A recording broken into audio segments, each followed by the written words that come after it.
সূরা ৯২ লাল ২১ আয়াত এক রুকু মক্কি। আল্লাহ বলেন, শপথ রজনীর যখন সে আচ্ছন্ন করে, শপথ দিবসের যখন উহা উদ্ভাসিত হয়, এবং শপথ তাহার যিনি নর ও নারী সৃষ্টি করিয়াছেন। অবশ্যই তোমাদের কর্ম প্রচেষ্টা বিভিন্ন প্রকৃতির।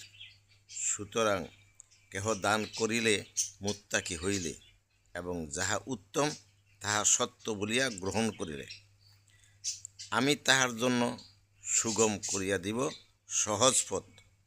এবং কেহ কার্পণ্য করিলে নিজেকে স্বয়ং সম্পূর্ণ মনে করিলে, আর যাহা উত্তম তাহা অস্বীকার করিলে, তাহার জন্য আমি সুগম করিয়া দিব কঠোর পথ, এবং তাহার সম্পদ তাহার কোনো কাজে আসিবে না যখন সে ধ্বংস হইবে।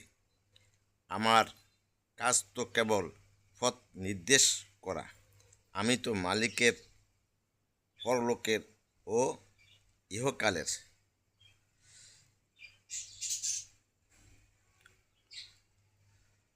কোরআন শরীফে এমন কোনো হুকুম আল্লাহ দেয় নাই যে হুকুমগুলা আমরা পালন করতে পারবো না।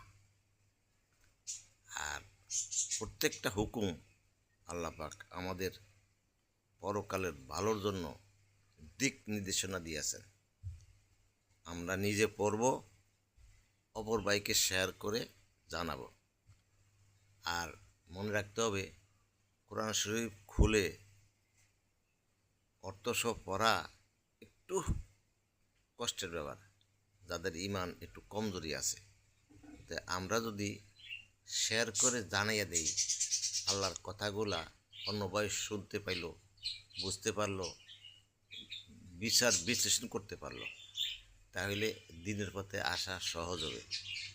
আর শেয়ারের মাধ্যমে ওই ভাই যদি জানে, বুঝে, আমল করে, ওই আমলের একটা সওয়াবের অংশ আপনার আমল নামায় আসবে।